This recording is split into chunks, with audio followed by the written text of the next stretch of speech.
श्री महावीराय नमः। परम श्रद्धेय शमन संघीय चतुष्पथ आचार्य सम्राट पूज्य गुरुदेव श्री शिव मुनि जी महाराज, आगम जाता आगम पुरुष उपाध्याय भगवान पूज्य गुरुदेव श्री जितेंद्र मुनि जी महाराज, संघ सेतु उपाध्याय भगवान पूज्य गुरुदेव श्री रविंद्र मुनि जी महाराज एवं आगम वाचना की कक्षा में विराजमान सभी पूज्य गुरु भगवंतों के चरणों में शत शत वंदन नमन एवं सुख साता परीक्षा। आज की आगम वाचना में गुरु वंदना का लाभ ले रहे हैं उप प्रवर्तनीय सरल आत्मा महासाध्वी श्री मंजुल ज्योति जी महासाब आदि थाना।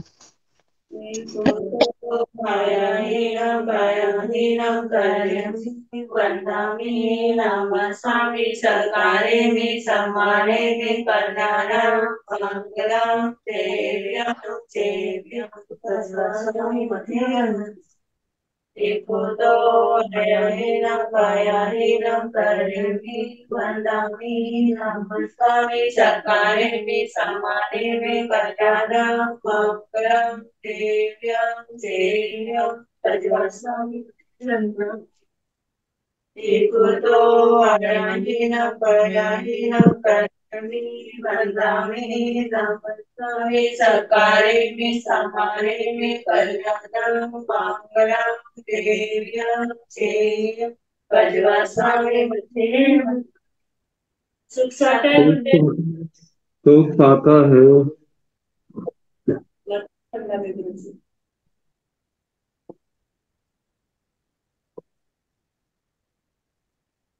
आज की तपस्या का लाभ ले रहे हैं उत्तर भारतीय प्रवर्तनीय शमनी सूर्या डॉक्टर श्री सरिता जी महासाब की सुशिष्या घोर तपस्विनी महासाध्वी श्री शुभा पिंकी जी महासाब उपवास, तरुण तपस्विनी महासाध्वी श्री क्षमा जी महासाब उपवास, शासन प्रभाविका महासाध्वी श्री प्रवीण जी महासाब की सुशिष्या महासाध्वी श्री हितांशी जी महासाब उपवास। हम इनके तप की अनुमोदना करते हैं और सुख साता पूछते हैं। अब पूज्य गुरुदेव के चरणों में करकट की प्रार्थना करते हैं कि कृपया आप पधारे और हमें आगमों का अनमोल ज्ञान प्रदान करें। पधारिए गुरुदेव। मथेन वंदन। सुख साधना कुछ हाँ जी। मथेन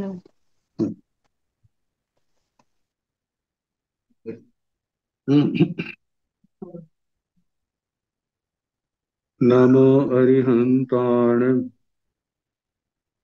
नमो सिद्धाण नमो आयर्याण नमो ओवध्यायाण नमो लोय सव सावण एसो पंच नमोकारो सर्व पावपणासनो मंगलानंत सम्मेत परमं हवै मंगलम्।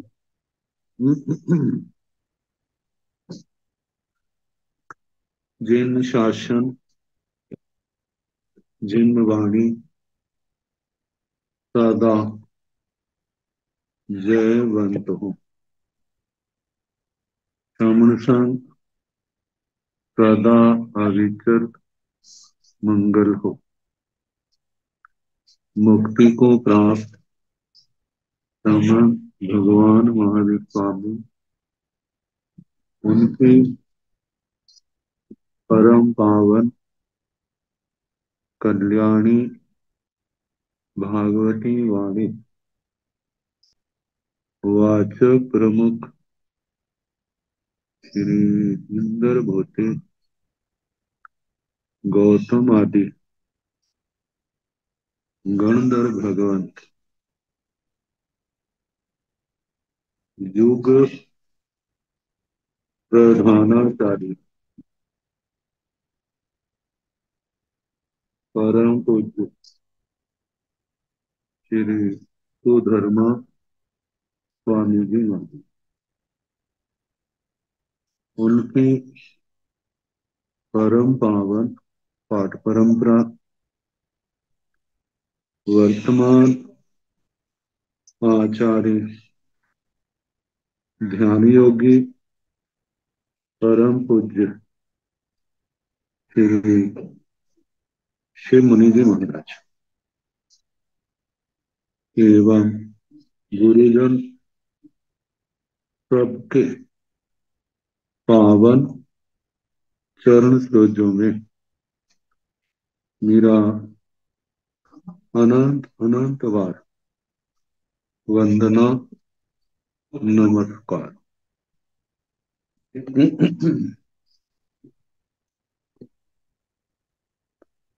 आगम परिषद में विराजमान वरिष्ठ मुनिराज, अन्य मुनि, परम आदरणीय भगवती स्वरूपा महासाध्वी श्री बृहत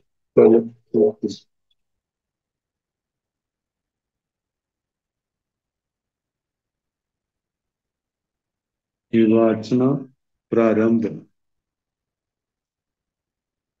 कल तीसरा उद्देश्य समाप्त हुआ। चौथा उद्देश्य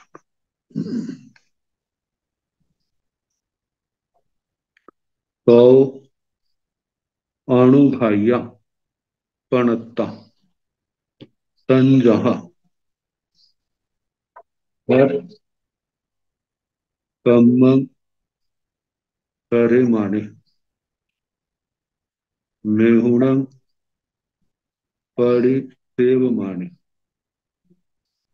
राई भोजनं भोंज माने।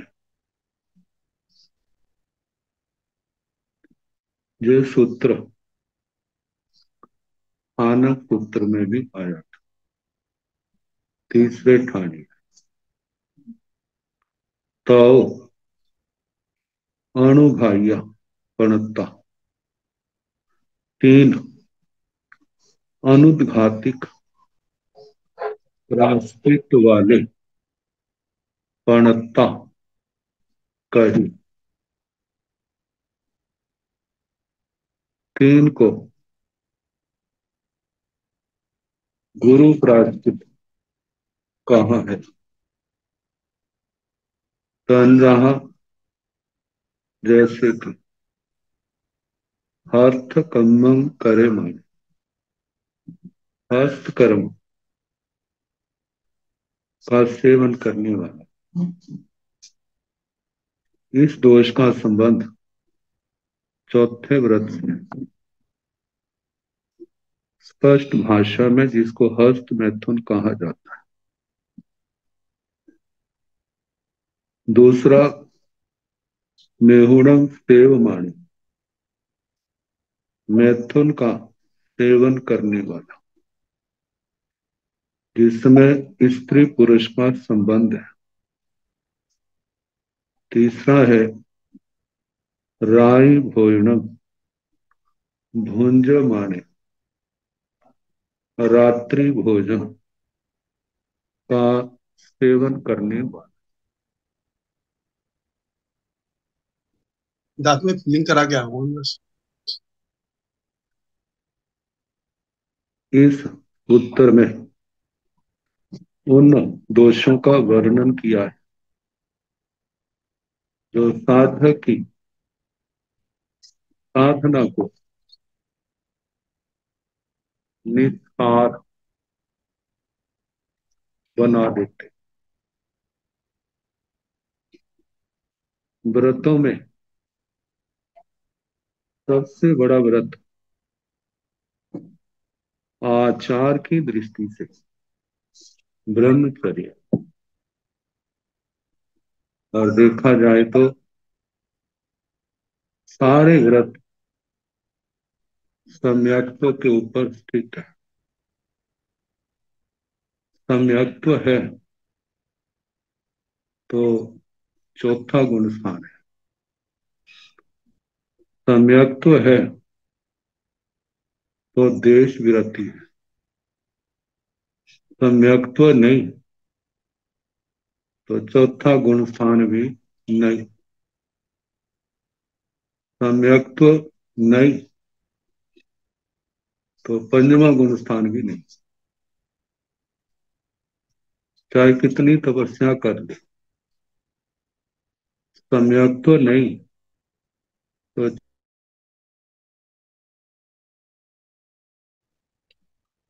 सम्यक्त्व है तो चारित्र की सार्थकता निर्वाण के संबंध में,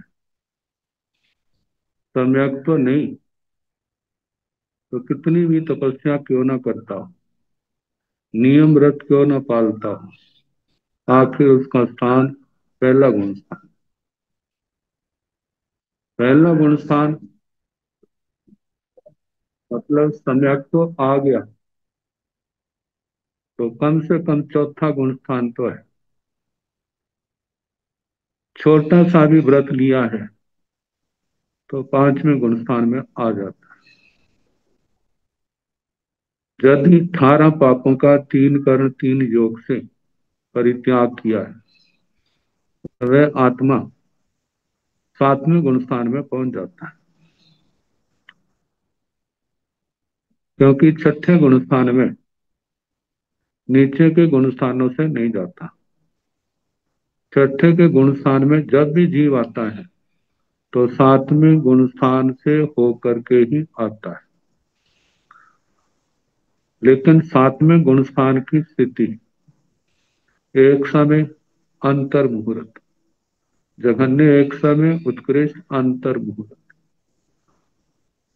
या तो ऊपर जाएगा या नीचे आएगा। ऊपर तो वही जाएगा जो श्रेणी करेगा, जिसने श्रेणी नहीं करनी वो नीचे आएगा छठे गुण स्थान। छठा गुण स्थान परमाद का है। अब आचार में व्रत तो बहुत है, मूल गुण उत्तर गुण, लेकिन इन सब व्रतों में जो आचार प्रधान है उन सब में सर्वश्रेष्ठता देखी जाए, पहले तो श्रेष्ठता। प्रत्येक व्रत अपने आप में महत्वपूर्ण है, किसी के गौरव को कम नहीं किया जा सकता। लेकिन ब्रह्मचर्य जिसके संबंध में कहा जाता है ये व्रतों का राजा है, ये व्रत है तो सारी साधनाओं की शोभा है। जीवन में जे व्रत नहीं है तो सारी साधनाएं निस्सार हो जाती, उनका वो वर्चस्व, वो तेज, वो प्रभाव नहीं होता। श्री प्रश्न व्याकरण सूत्र के संबर द्वार में, जहां चौथा संबर द्वार है, ब्रह्मचर्य, वहां पर कहा है जिसके पास ब्रह्मचर्य है वह सच्चा श्रमण है, सच्चा साधु है, सच्चा ऋषि है, सच्चा ब्राह्मण है।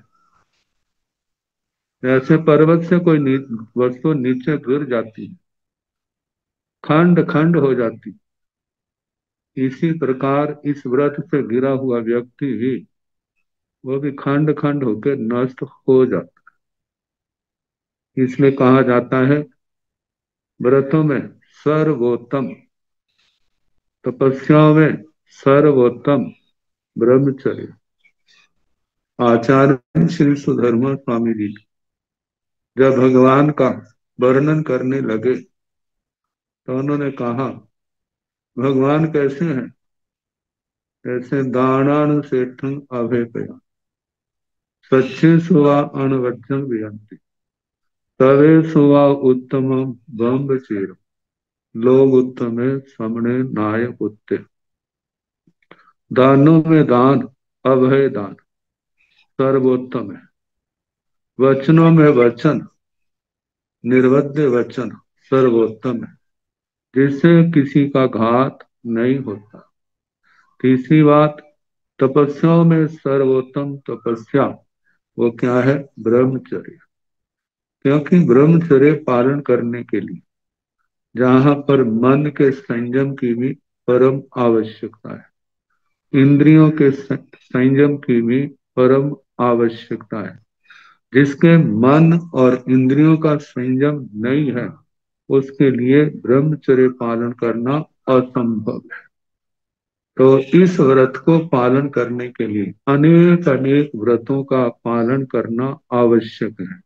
वो व्रत है तो ये होगा, वो नहीं है तो ये भी नहीं होगा।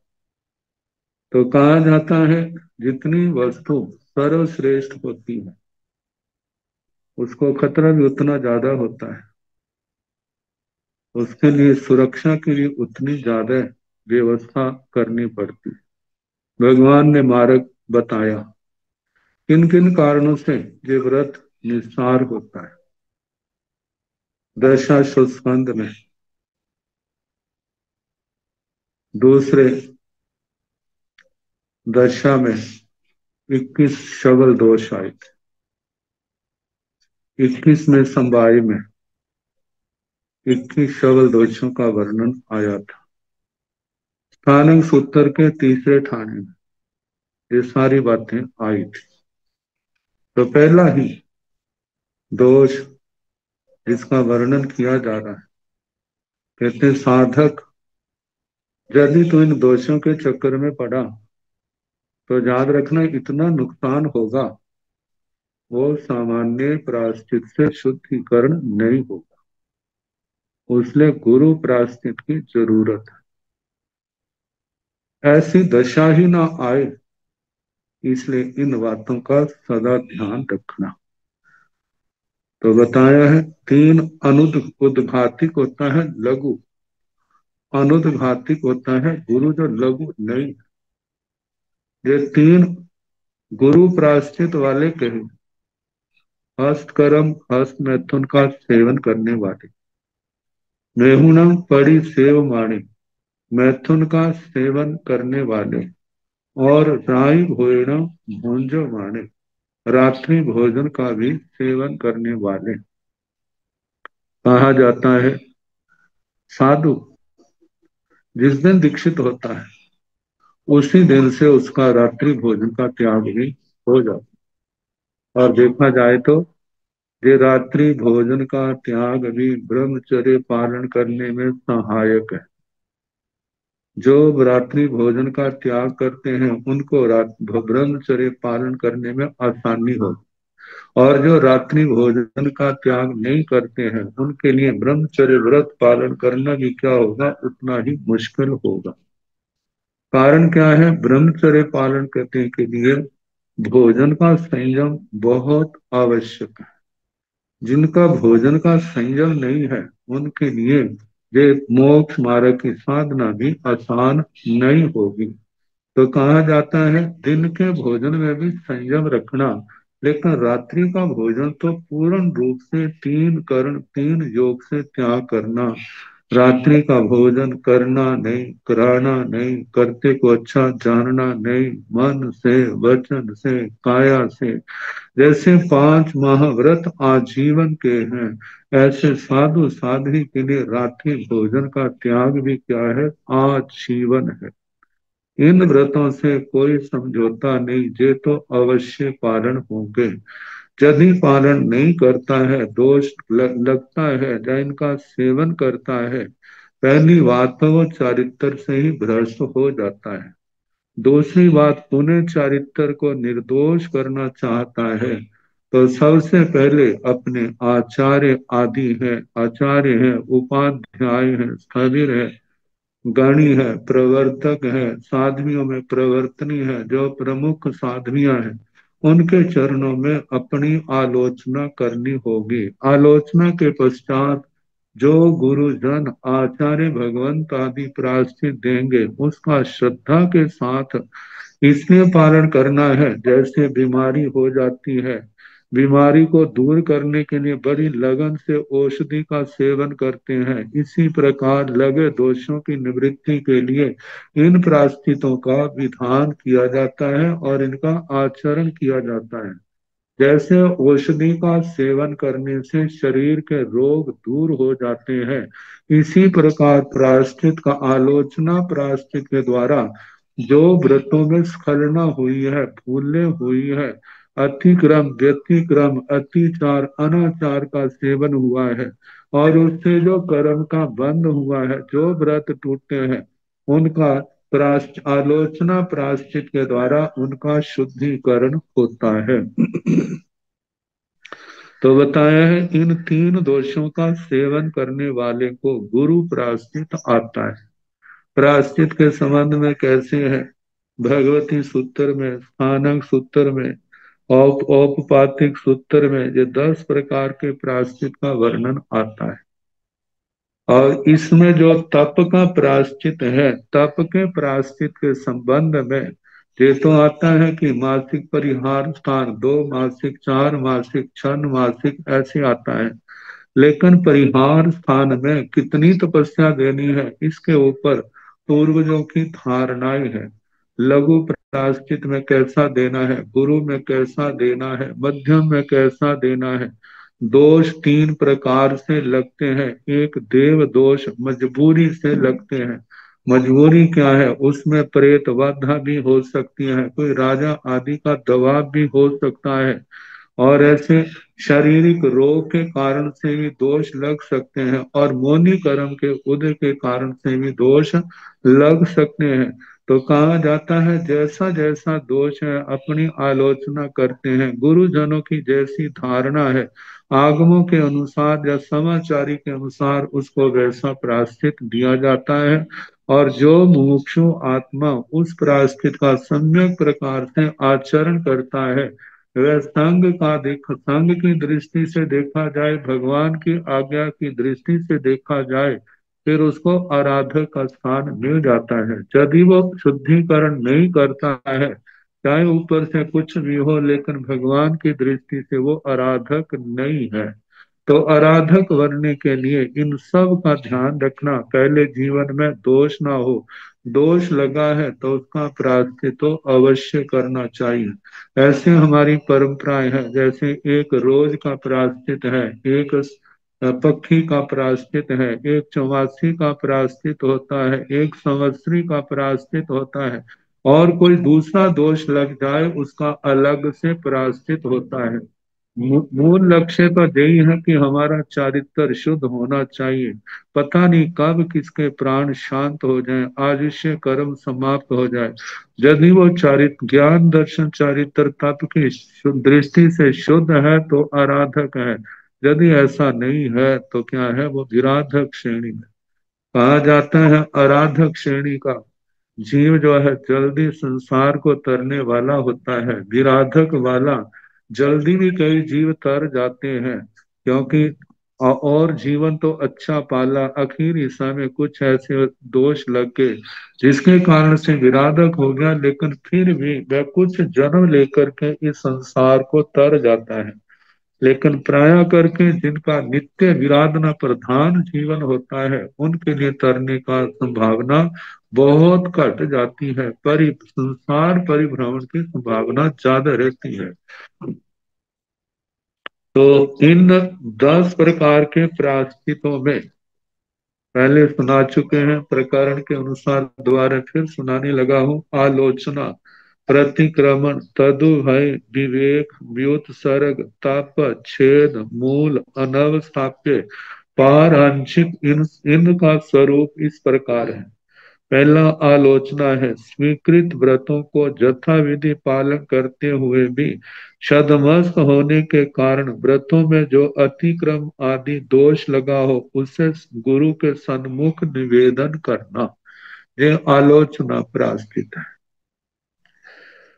दूसरा है प्रतिक्रमण, अपने कर्तव्य का पालन करते हुए भी जो भूलें होती है उनको मिच्छामि वे दुक्कड़म हो जा, मिच्छामि दुक्कड़म, ये उच्चारण करके अपने दोष से निवृत्त होना। प्राय करके जो आलोचना प्रतिक्रमण तदु भय से दोष निवृत्त होते हैं, वो छोटे छोटे दोष होते हैं। जितना दोष बड़ा होगा उसका प्रायश्चित भी क्या होगा, उतना ज्यादा बड़ा होगा। तदु भय मूल गुण जा उत्तर गुणों में लगे अतिचारों की निवृत्ति के लिए आलोचना और प्रतिक्रमण दोनों करना। विवेक है गृहित भक्त पान आदि के सदोष ज्ञात होने पर उसे पढ़ना, उसका सेवन नहीं करना। व्योत सर गमनागमन करने पर, निद्रावस्था में बुरा स्वप्न आने पर, नौका आदि से नदी पार करने पर इत्यादि प्रवृत्तियों के बाद निर्धारित श्वासोश्वास काल प्रमाण काया का उत्सर्ग करना, खड़े होकर के ध्यान करना। जैसे लोगस का ध्यान करना, कितनी बार लोगस का ध्यान करना है। जैसे लोगस के अंदर 7 गाथाएं हैं, एक गाथा 4 गाथा में 4 चरण हैं, एक चरण को एक श्वासोश्वास में लेते हैं, तो 7 के कितने होंगे, 28 हो जाएंगे। और उसके हिसाब से कितना लोगस का ध्यान करना है। तो ध्यान में खड़े होकर के जहाँ पद्म आसन आदि लगा करके उसके अंदर ज्यादा से ज्यादा जैसा कहा जाए उसके अनुसार कायोत्सर्ग करना। कायोत्सर्ग में लोगस के पाठ में ध्यान, और उसमें मक्खी मच्छर आदि का कोई परिसर आए तो उसको समता से सहन करना। तो इस प्रकार व्युत्सर्ग का वर्णन आता है।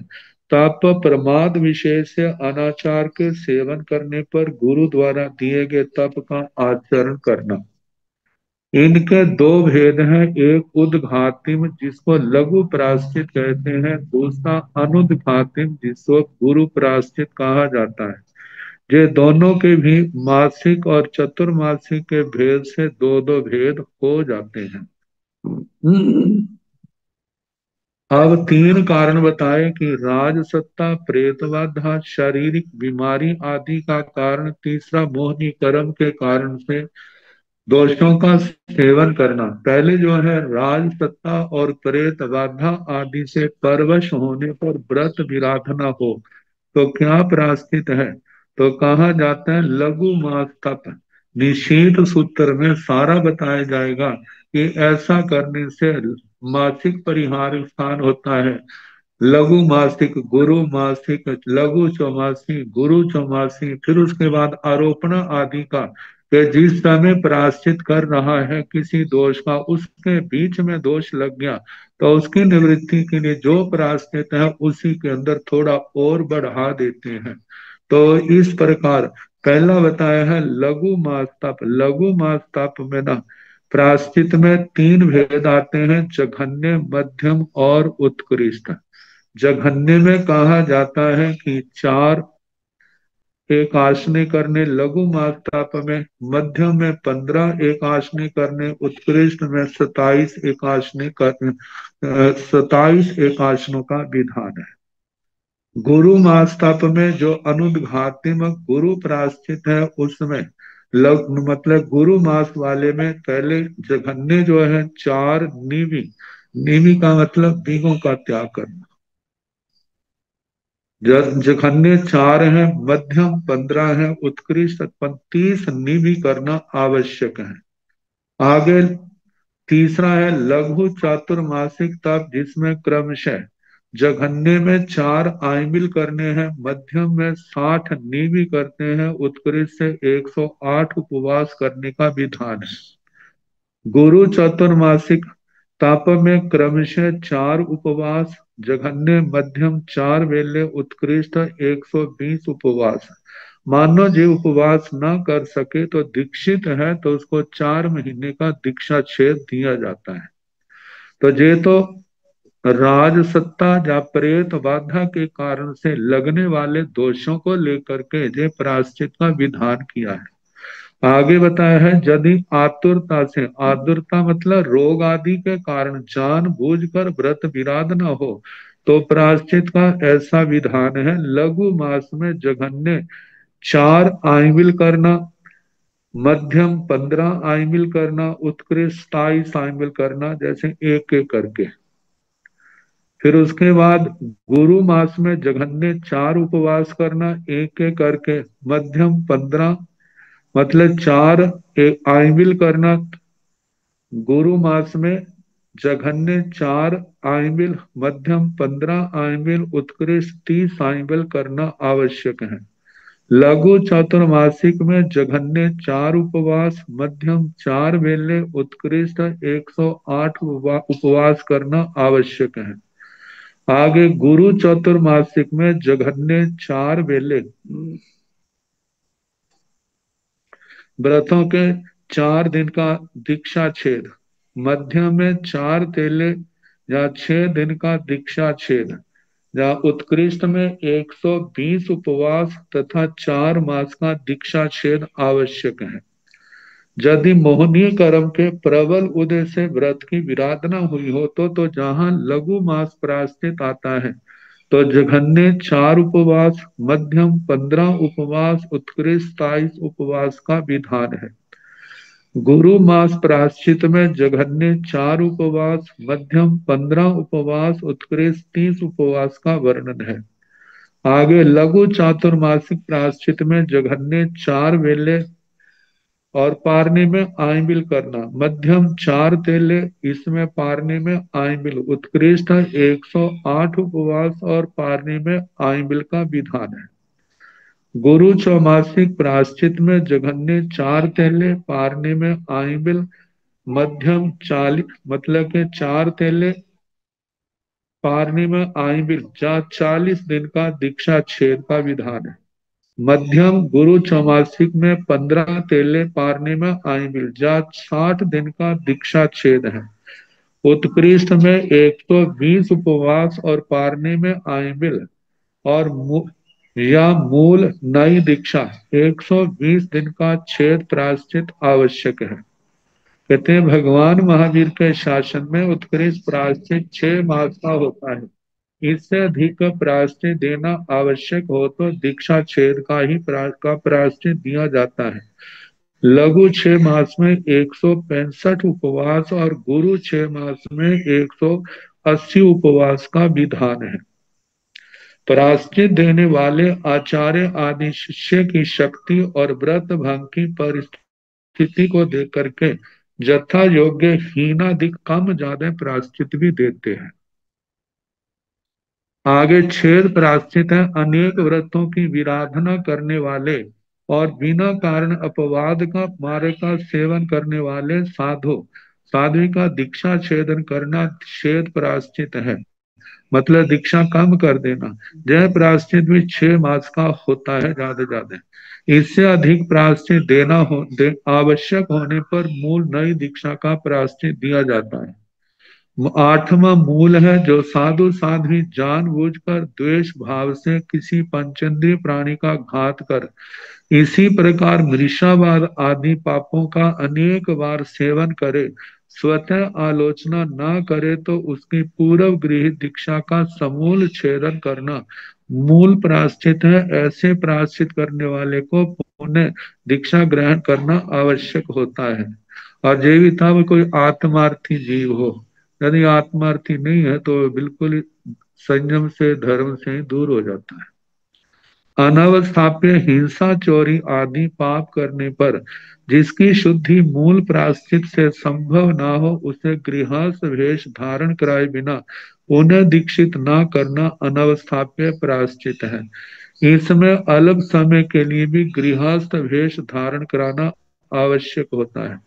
पारांचिक अनवस्थाप्य प्रायश्चित से भी जिसकी शुद्धि ना हो, मतलब पारांचिक तात्पर्य जिसकी अनवस्थाप्य परास्थित से भी जिसकी शुद्धि संभव ना हो, ऐसे विषय कषाय प्रमाद की तीव्रता से दोष सेवन करने वाले को जघन्य 1 वर्ष, उत्कृष्ट 12 वर्ष तक गृहस्थ वेश धारण कराया जाता है एवं साधु के सब व्रत नियमों का पालन कराया जाता है। उसके पश्चात नवीन दीक्षा दी जाती है, उसे पारांचिक प्रायश्चित कहा जाता है।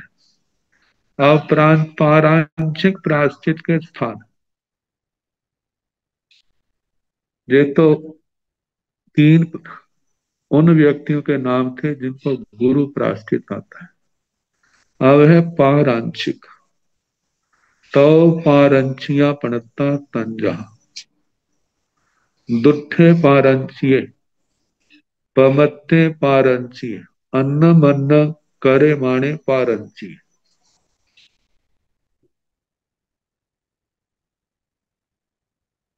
तीन पारांशिक प्रायश्चित के योग्य कही, मतलब उनकी दोषों की शुद्धि जो है पारांशिक तप के बिना संभव नहीं है।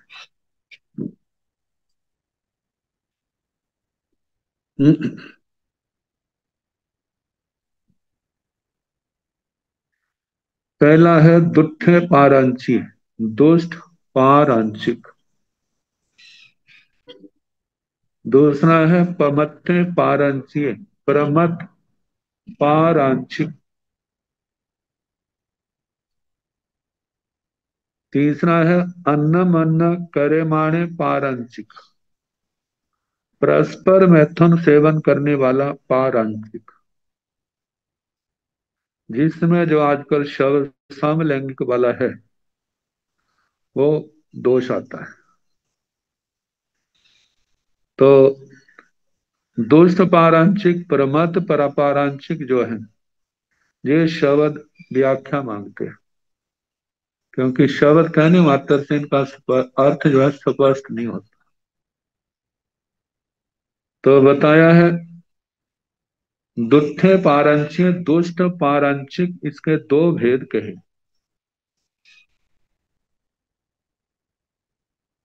पहला कषाय दुष्ट, दूसरा है विषय दुष्ट।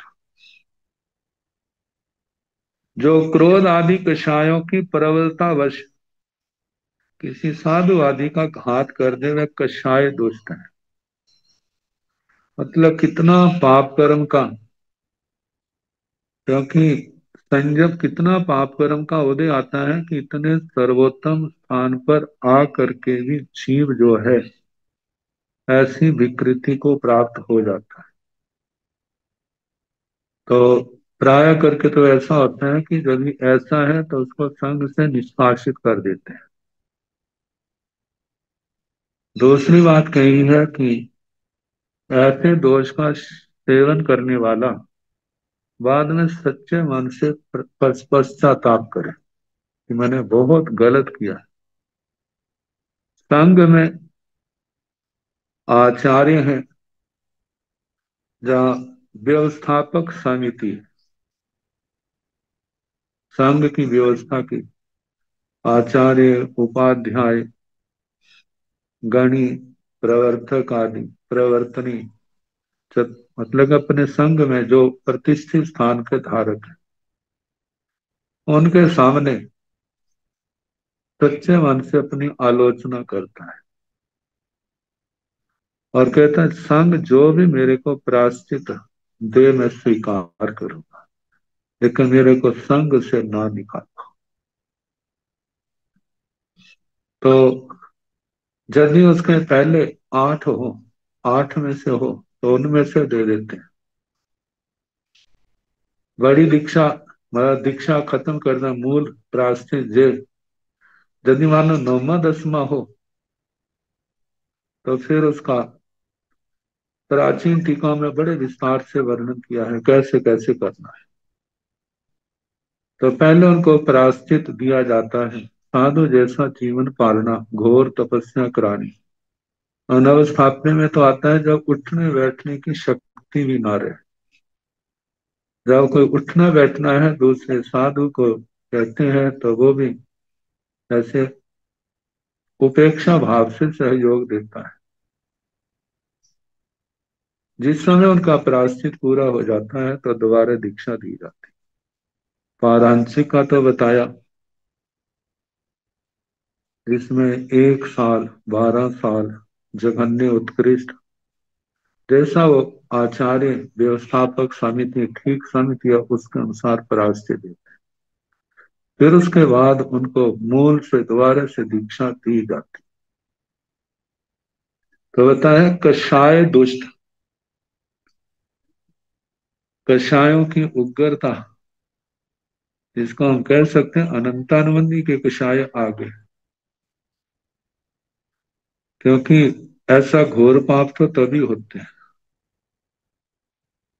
फिर उसके दूर उसको दोष को दूर करने के लिए तो वैसी ही दवाई भी तो फिर वैसी देनी पड़ेगी।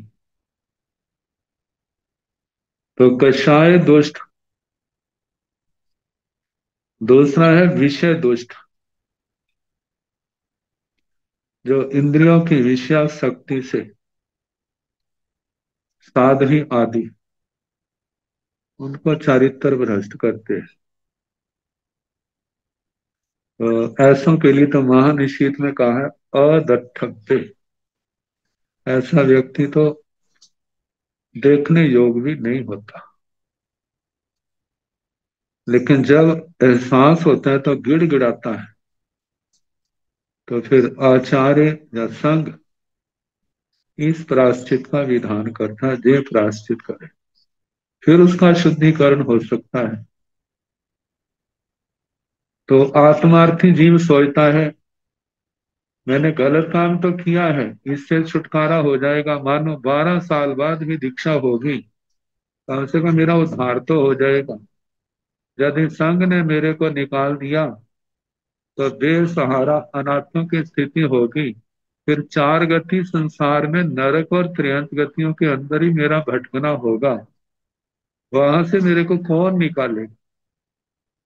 अब जैसी भर्त्सना तर्जना ताड़ना होती है, निंदा होती है, मैं समभाव से सहन कर लूंगा और इस प्रायश्चित को करूंगा तो मेरा क्या हो जाएगा, इससे उद्धार हो जाएगा। यदि ऐसा ना किया फिर तो कौन त्रियंत गति से निकालेगा, कौन नरक गति से निकालेगा, क्योंकि ये पाप कर्म आत्मा को दुर्लभ बुद्धि भी बनाते, दुर्गतियों में भी ले जाते हैं। मानो किसी तप के कारण उसे स्वर्गों में चला भी गया है तो ये पाप कर्म वहां भी शांति से बैठने नहीं देंगे। जब वहां से आएगा मनुष्य जन्म मिलेगा, धर्म उसको अच्छा नहीं लगेगा। जब धर्म अच्छा नहीं लगेगा, भोगों की दलदल में फंस जाएगा, फिर उसके बाद नरक और त्रेत गति की यात्रा शुरू हो जाएगी, वहां से निकलना मुश्किल होगा। क्योंकि देखा जाए तो सबसे बड़ा दंड जो है वो तो दुर्लभ बोधि बनेगा। दुर्लभ होती ऐसा मिथ्यात्व की दलदल में ग्रस्त है कि उसको सम्यक्तों की ही प्राप्ति नहीं होती। जब सम्यक्तों की प्राप्ति नहीं तो धर्म का आचरण कहाँ से मिलेगा। जब ये आचरण नहीं तो आत्मा का उद्धार, आत्मा का कल्याण कैसे होगा। तो बताया है ये दो, जो दुष्टे पारांचे दुष्ट पारांचे कहा, कषाय दुष्ट और विषय दुष्ट। ऐसे व्यक्तियों को पारांशिक तप मिलता है। तो दुष्ट पारांशिक आगे प्रमथ पारांशिक है। परमत पारांशिक का मतलब मदिरा आदि, पहला मध्य विषय कषाय निद्रा विकथा, ये 5 प्रकार का प्रमाद है। तो मध्य प्रमद मदिरा आदि नशीली वस्तुओं के सेवन करने वाले को मध्य प्रमद कहा है। विषय प्रमथ इंद्रियों के विषयों का जो लोलपी है वो विषय प्रमथ कहा जाता है। कषाय प्रमथ कषायों की प्रबलता वाला कषाय प्रमथ कहा जाता है। दी कथा प्रमथ स्त्री कथा राज कथा आदि, अतः स्त्री कथा भक्त कथा देश कथा राज कथा आदि क्रियाएं करने वाले को विकथा प्रमथ कहा गया है। निद्रा प्रमथ स्नान वृद्धि निद्रा वाले को निद्रा प्रमथ कहा गया है। जो व्यक्ति घोर निद्रा में से उठकर नहीं करने योग्य भयंकर कार्यों को करके पुनः सो जाता है और जागने पर उसे अपने द्वारा किए गए दुष्कर कार्यों की कुछ भी स्मृति नहीं रहती, ऐसे व्यक्ति को निद्रा प्रमथ कहते हैं। जो साधु किसी ये तो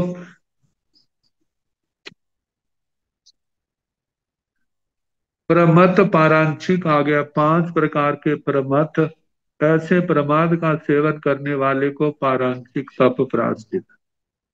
तीसरा जो कहा है कि अन्नम अन्नम करे माणे, जो साधु किसी साधु के साथ अनंग क्रीड़ा का रूप मैथुन का सेवन करता है, मतलब कि तो ऐसे दोनों ही पारांशिक प्रायश्चित के अधिकारी होते हैं। इस प्रकार दुष्ट पारांत दुष्ट प्रमथ परस्पर मैथुन सेवी की शुद्धि पारांचिक प्रायश्चित से होती। कहा जाता है ऐसे रत्नों में, खान में रत्न भी निकलते हैं, कई बार कंकर भी आ जाते। जिनको रत्नों की गवेषणा है, जब खान में जाते हैं कंकरों को एक और घेर देते हैं और रत्न को उठा करके ग्रहण कर लेते हैं। ऐसे ये चतुर्विध संघ क्या है? रत्नों की खान, जहां पर एक एक से बढ़ करके अनमोल रत्न भी, और जहां पर कोई भारी कर्म जीव भी आ सकता है, उससे इनकार नहीं किया जा सकता। जहां चतुर्विध संघ की जिन शासन की महिमा को बढ़ाने वाले एक से एक बढ़ करके साधु साधियां हुए, श्रावक श्राविकाएं हुए, वहां पर ऐसे भी भगवान हुए जिन्होंने इस संघ को कलंकित किया। लेकिन ये तो ऐसे समुद्र के समान आगे से आगे, आगे से आगे बढ़ता जाता, जिन शासन चलता रहता है। तरने वाले जीव इसका आलंबन लेके संसार समुद्र को तर जाते हैं, और डूबने वाले जीव जो है वो डूबते भी हैं। लेकिन आत्मार्थी जीव, जो हमारे पूर्वज गुरुजन आचार्य श्री आचार्य भगवत पूज्य श्री आत्माराम जी महाराज कहा करते थे, तुम तरने वालों को देखोगे तुम तर जाओगे, और डूबने वाले को देखोगे तो तुम क्या होगे? डूब जाओगे। जब ये देखोगे वो तर गया, वो तर गया, वो तर गया, मन में आएगा मैं क्यों नहीं तर रहा, वो भी तरने लगेगा। और जब ये देखेंगे नकारात्मक सोच कर, वो डूब गया, वो डूब गया, उसने ऐसा किया, उसने ऐसा किया, फिर वो सोचेगा मैंने कर लिया तो कौन सा पहाड़ गिर गया। मतलब जहां वो डूबे तो एक दिन ऐसा आता है वो भी क्या हो जाता है? डूब जाता है। तो आत्मार्थी जीव किनको ध्यान में रखे? जो तरने वाले जीव हैं उनको ढूंढे। जैसे जमीन में कंकर भी पड़े हैं, रत्न भी पड़े हैं, तो जो रत्नों का गवेषक है वो रत्नों को देखता है कंकरों की ओर, और उसके सामने आते हैं तो उसको उपेक्षा भाव से उसको उसकी ओर से ध्यान हटा लेता है। ऐसे ही इतिहास जिस समय पढ़ा जाता है तो बड़े बड़े अनमोल रत्नों का आचार्य, जुग प्रधान आचार्य हुए हैं, गणी गणी गणाचार्य, उपाध्याय, प्रवर्तक आदि बड़े बड़े प्रवर्तनी साधियां, बड़े बड़े अनमोल रत्न हुए हैं। इनको आपने पढ़ना हो तो आचार्य श्री हस्तिमल जी महाराज का जो जैन धर्म का मौलिक इतिहास है उसमें उन्होंने बड़े बड़े महापुरुषों की कहाँ कहाँ से ढूंढ ढूंढ करके उनकी जीवन गाथाएं उस इतिहास में 4 भागों में दी हैं। और उसके उत्तरकालीन जो साहित्य है, अपनी आचार्य परंपराएं जहां जहां पर जिनके अभिनंदन ग्रंथ निकलते हैं, वो अपने पूर्वजों के इतिहास के महापुरुषों की जीवन गाथाएं देते हैं। उन किताबों में, ग्रंथों में पढ़ने को मिल जाती हैं, जिनको देख करके श्रद्धा निर्मल होती है, चारित्र के प्रति उत्साह आता है, और उन आत्मा के प्रति अनुमोदना का भाव आता है, बंधन का भाव आता है। और ये भाव जो है आत्मा को सुलभ बुद्धि बना देते हैं। कहते हैं हंस बने कौआ नहीं बनना। हंस जहां भी जाएगा क्या करेगा? वो रतन ढूंढेगा, मोती चुगेगा। और कौआ जो है जहां भी जाएगा वो गंदगी देखेगा। हंस वन हंस वृत्ति अपने अंदर है उसको जगाए, और काक वृत्ति जो है उसको अपने अंदर से बाहर निकाल दे, तभी आत्मा का क्या होगा? उद्धार संभव है। तो जो 3 पारांशिकों का वर्णन आया, अब इसके आगे तो अनव ठप्पा पणता तन जहा साहम्यान तेनंग करेमाणे अन धम्यान तेनंग करेमाणे हत्था दालंग दल माणे। तो अनव ठप्पा पणता तन जहा, 3 अनव स्थाप्य के हैं। 9वां प्रायश्चित जिनको आता है उनको अनव स्थाप्य कहा जाता है। ये जो प्रायश्चित बताए जा रहे हैं, ये सारा आपको बताया था छेद सूत्र जो है। इन शेष सूत्रों के अंदर जो है कि जो चीज रखने योग नहीं है उसको क्या कर दो? उसको अपने अंदर से निकाल दो।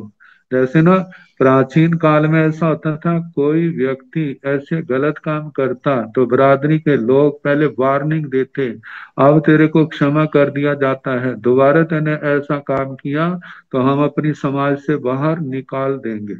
लेकिन दूसरी बार उसने फिर किया, जब दूसरी बार करता है तो फिर उसको वार्निंग फिर दी जाती है।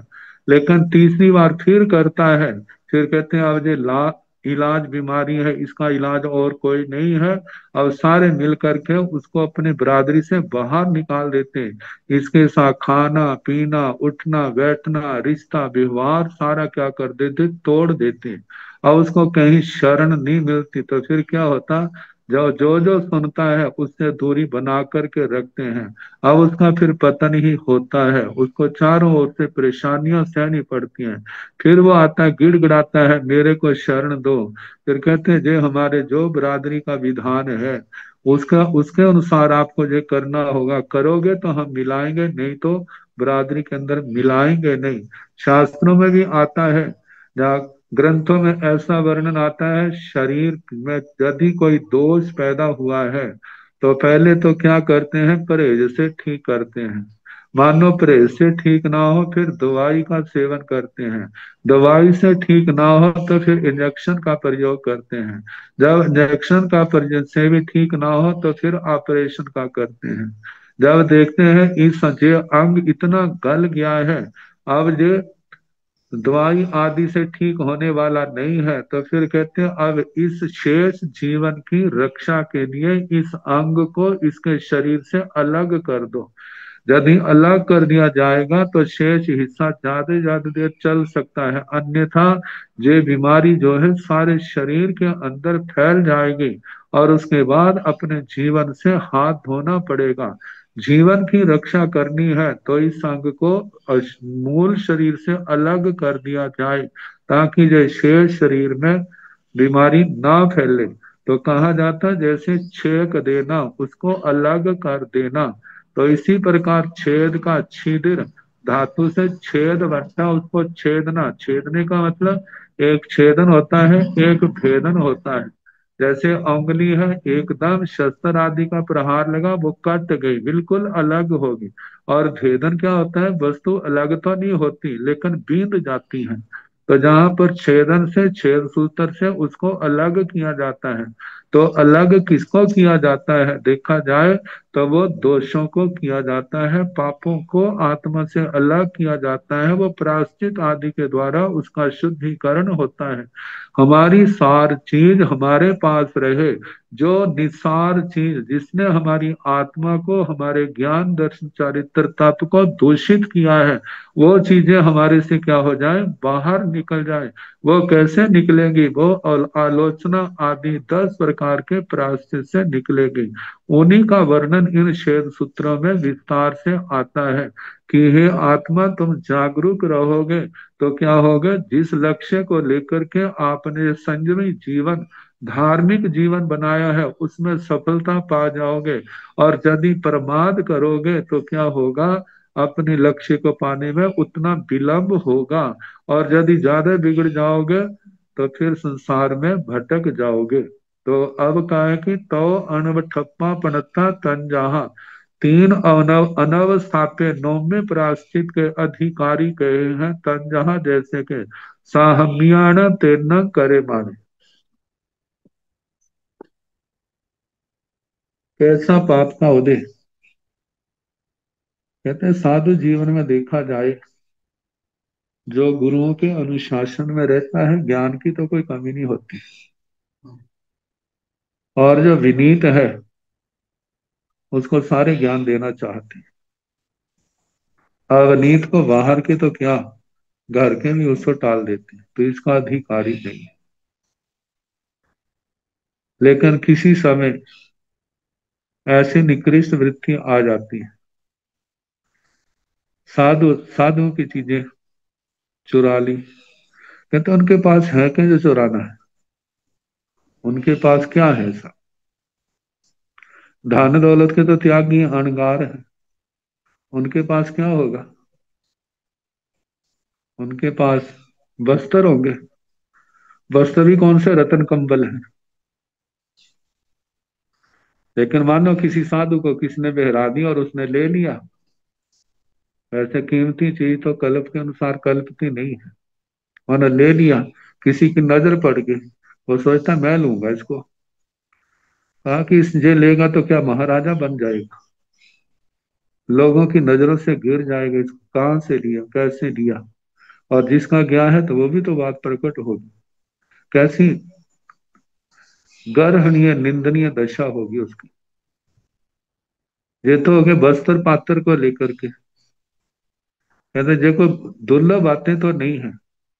फिर आगे ग्रंथों को लेकर के, शास्त्र ग्रंथ है, किसी की लिखी हुई बातें हैं, तो कहा जा जिन लिखी बातों में मंत्र यंत्र तंत्र भी आ जाते हैं। प्राय करके देखा जाए तो इन्हीं चीजों को देख करके किसी का चित्त विकृत होता है। ये विद्या मेरे पास आ जाए, मेरे पास ऐसा मंत्र आ जाए, मैं ऐसी साधना करूं, बस मेरी चारों ओर प्रतिष्ठा हो, लोग मेरी जय जयकार करें, लोग मेरा वाह वाह करें।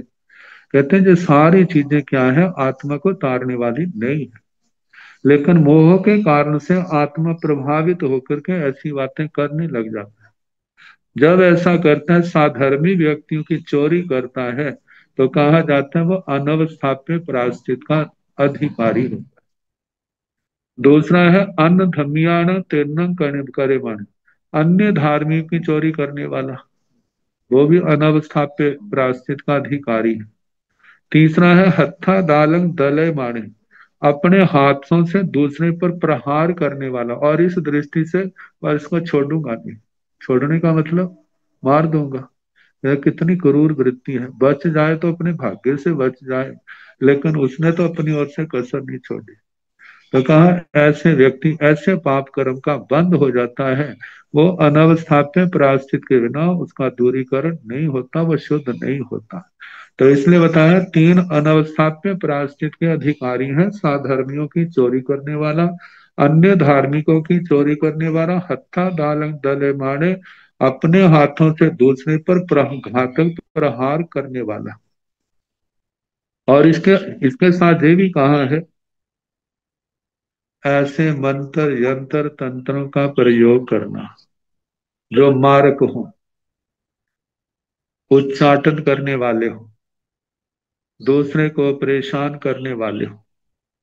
कहते हैं राग द्वेष के अंदर क्या नहीं हो जाता, जब राग द्वेष आते हैं तो दूसरा व्यक्ति सुजाखी आंखों से देखा, फूटी आंखों से भी सहाता नहीं। अब किसी समय क्योंकि किसी ने मानो प्रताड़ित किया, किसी ने झिड़क दिया और उसके मन में बात लग गई, मैं भी आपको शांति से बैठने नहीं दूं। और ऐसे समय में राग द्वेष के अधीन होकर के व्यक्ति कितना गिर जाता है, और ऐसे प्रयोग करता है जिसके कारण से मारण उच्चाटन आदि। तो कहा जाता है जब ऐसा करता है उसके अंदर धर्म कहाँ रह जाता है। जब धर्म नहीं है तो उसका कल्याण क्या होगा। जब उसका जा तो कभी अपनी आत्मा जागृत हो जाए तो अपन स्वयं पर आलोचना करता है, अपनी आत्मा जागृत ना हो जाए, दूसरे को पता चल जाए और ये बात आचार्य आदि तक संघ तक पहुंच जाए, तो फिर वो क्या करते हैं, उसको सावधान करते हैं, ये क्या करें, इस रास्ते को छोड़ दो, जो आपने किया उसका प्रायश्चित लो। यदि आप और वो सिद्ध हो जाता है ऐसा किया है, तो कहा जाता है जा तो इसका प्रायश्चित लो, नहीं तो संघ से बाहर निकलो। तो कहा कि ऐसे तीन प्रकार के व्यक्तियों को जे अनावस्थाप्य प्रायश्चित आता है। अब इसके आगे तो नो कपंती पब्बाताय तंजाहा, पंडाय वाये कीवे, एवं मुंडा वेताय सिक्खा वेताय उबठावे तय संभुंजी तय संवासी तय।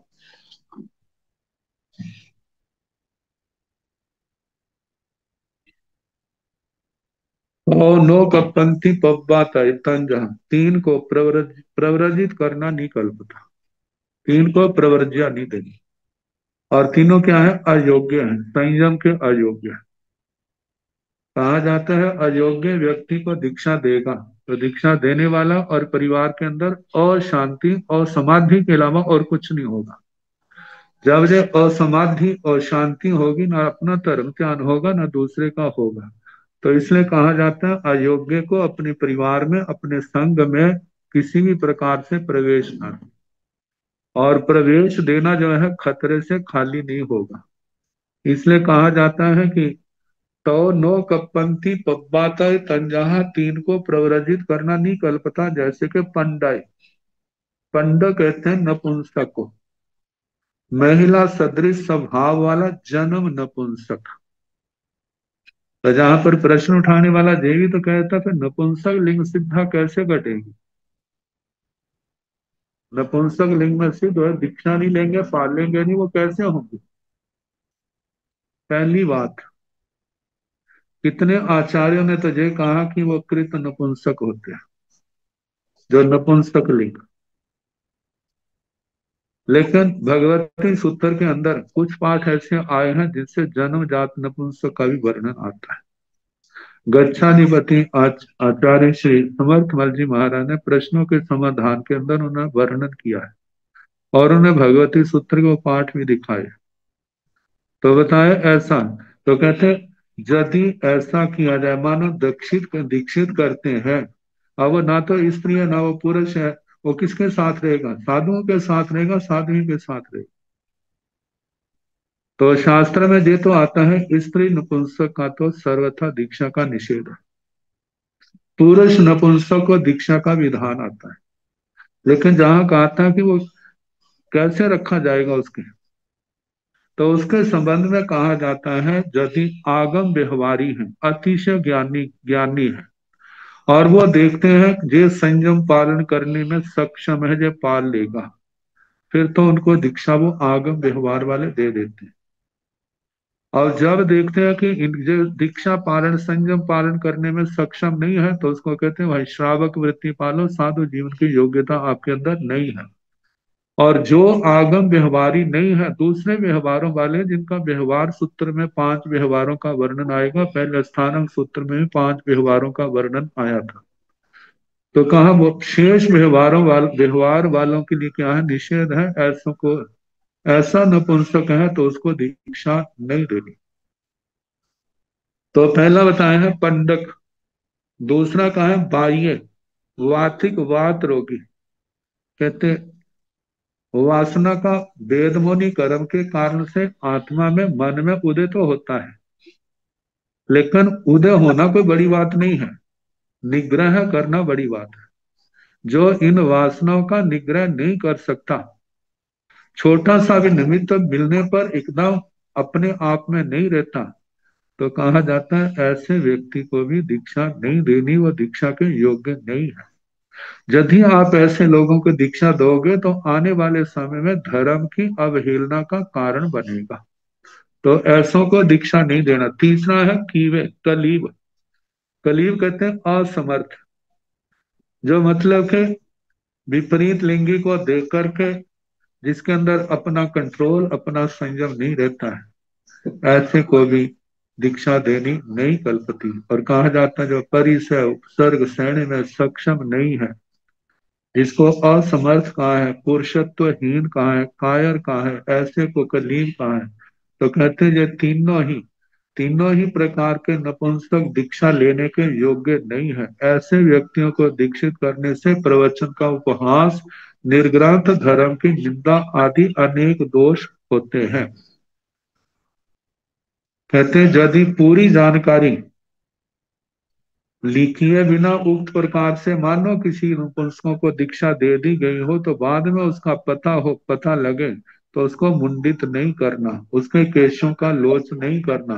केश लोचन के पश्चात पता हो तो उसको महाव्रतों में उपस्थित ना करे, बड़ी दीक्षा ना दे। बड़ी दीक्षा के पश्चात ये पता लगे जे नपुंसक है तो उसको अपनी मंडली में बिठा करके आहार पानी नहीं करवाना। यदि उसके पश्चात उसका बाद में पता चले तो सोने बैठने उठने के स्थान पर उसको अपने साथ ना रखे, मतलब कि उसको परिवार से अलग कर दे, प्यार से समझाए कि आप घर में रह करके ही संयम अपना धर्म ध्यान करो, साधु जीवन में ठीक नहीं है। क्योंकि ऐसे जिनका अपने ऊपर संयम नहीं है वो स्वयं तो पतित होते हैं, लेकिन दूसरे को भी पतन के मार्ग पर धकेल देते हैं। इसलिए कहा कि ऐसे लोगों को दीक्षा नहीं देनी। तो कहा एवं, पहले तो कहा ना पब्बा वेत्ताय प्रव्रजित नहीं करना, मानो प्रवर, एवं मुंडा वेत्ताय मुंडित करना, शिक्षा वेत्ते शिक्षा देना, मतलब महाव्रतों का शिक्षा, उठावेत है उपस्थापना, संभुंजित है संभोग मतलब के साथ आहार पानी करना, संवासित है साथ उसको रखना, ऐसे ऐसी क्रियाएं नहीं कल्पती। तौनो का कपंती वायित तंजहा, अविणीय बीगाई परिबद्ध अभियोस्मीय पाहुड़े तो कपंती वायित तंजहा विणीय नो बीगाई परिबद्ध व्योस्मीय पाहुड़े। समय हो गया है, इनका अर्थकाल जैसे समय होगा कराने का प्रयास।